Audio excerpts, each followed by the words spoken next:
نحمد و نصلی علی رسول الکریم اما بعد اعوذ باللہ من الشیطان الرجیم بسم اللہ الرحمن الرحیم۔ انہوں نے حضرت اسامہ سے ہار مانگ کر پہن لیا تھا، وہ گم ہو گیا۔ رسول اللہ صلی اللہ علیہ وآلہ وسلم نے ایک آدمی کو اس کی تلاش کے لیے بھیجا جسے وہ مل گیا۔ پھر نماز کا وقت آ پہنچا اور لوگوں کے پاس جو ہار کی تلاش میں گئے تھے پانی نہیں تھا۔ لوگوں نے نماز پڑھ لی اور رسول اللہ صلی اللہ علیہ وآلہ وسلم سے اس کے متعلق شکایت کی۔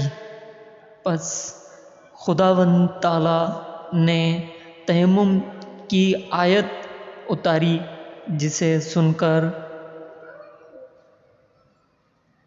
اسد بن حضیر نے حضرت عائشہ رضی اللہ تعالیٰ عنہ سے کہا، آپ کو اللہ بہترین بدلہ دے، واللہ جب بھی آپ کے ساتھ کوئی ایسی بات پیش آئی جس سے آپ کو تکلیف ہوئی تو اللہ تعالیٰ نے آپ کے لیے اور تمام مسلمانوں کے لیے اس میں خیر پیدا فرمایا۔ صحیح بخاری حدیث نمبر 336۔ دوستو، اس ویڈیو کو ثواب کی نیت سے شیئر کریے گا، سبسکرائب کریے گا اور لائک ضرور کریے گا۔ السلام علیکم ورحمۃ اللہ وبرکاتہ۔